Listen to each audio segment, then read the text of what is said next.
ये 16 की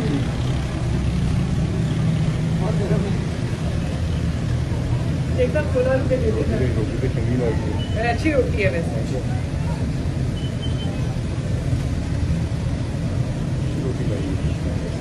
हफ्ते लगा रहे हैं।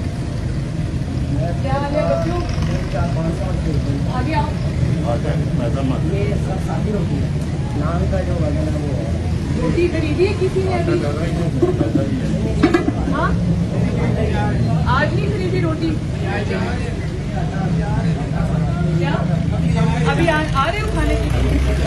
ये लो रोटी 16 रुपए की होगी। 16 से ज्यादा पैसे नहीं दे रहे, ठीक है?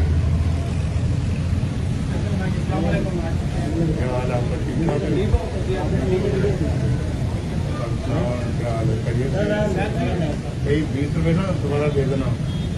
पहले 20 की थी, अब माशाल्लाह 16 की हो गई है। ठीक है, 16 की खरीदनी है। ये भी 16 की बेच रहे हैं। क्यों जी 16 की बेच रहे हैं? यार आप लिख के भी लगा दें आप। आप अपना भी लिख के लगाए ना। पैसे देनी है मिल गए ना पैसे? हाँ जी मिल के दे। और ये इसको दीवार पे लगाए, 16 की लिख के लगाए। फोटो में भी लिख के लगाओ। ये सरकारी नोटिफिकेशन लगा दें, तक भी लिख के लगाए थे। रोटी 16 रुपये, दाल 16 रुपये।